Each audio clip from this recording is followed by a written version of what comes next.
શું મિત્રો પીપળાના ઝાડ ઉપર લાખ ઉગે છે? તો આપણે જાણવાની પીપળા વિશે માહિતી, તો બનાવી રહેજો બ્લોગમાં મિત્રો.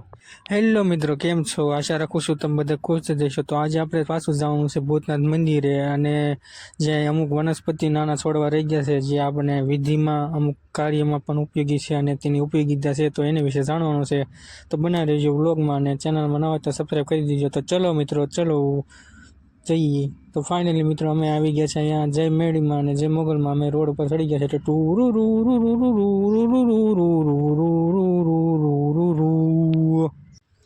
તો મિત્રો આ છે પીપળો, આનું વૈજ્ઞાનિક નામ છે ફિકસ સિલિફિસ.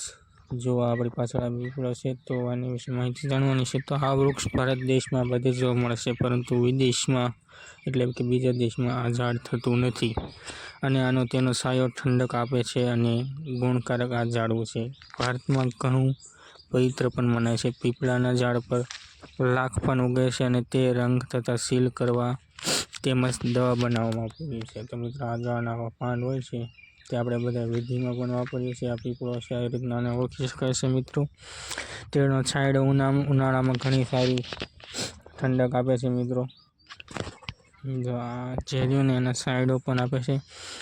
ખસ, ફોલ્લા વગેરે ચામડીના રોગ, પુરવાળા, ફરફોલા પર તેની છાલ પાણીમાં ઘસી ચોપડવાથી મટે છે, અને મુખ પાક પર પીપળાના કુમળા પાન તથા છાલને વાટીને મધ સાથે દિવસમાં 3 વાર લગાડો તો તેનાથી પણ સારું રહે છે.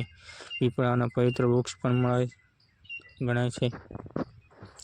ભેજવાળા અથવા સૂકા પાન ખર પ્રદેશી વિસ્તારમાં થાય છે, અને આ થડ સફેદનું હોય છે. જો કે અત્યારે આ પીપળો નાનો છે, પરંતુ ખૂબ જ મોટો થાય છે. તો આની વિશે એટલી જ માહિતી હતી.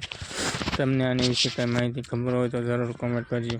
તો આવી રીતના મિત્રો પીપળો વાવો છે, અને પૂંજનમાં પણ ઉપયોગી હોય છે. તો આને કાપવા ન જોઈએ, અને આવી રીતના ઉગી નીકળે છે. તો મિત્રો જોઈ લો, આવી રીતના આને ઓળખી શકાય છે. અને આની વિશે આપણે એટલી માહિતી હતી. તમને આની વિશે કંઈ માહિતી હોય તો જરૂર કોમેન્ટ કરી દેજો. તો આ માહિતીવાળો આપણે વિડીયો લાવ્યા છે, ઘણાની કોમેન્ટ આવવાથી. તો હવે વિડીયો જોવા આવા તે લાઈક કરજો, શેર કરજો અને સબસ્ક્રાઈબ કરજો. મળશું નવા વ્લોગમાં. તબ તક કે લીએ જય મહાકાળ મિત્રો.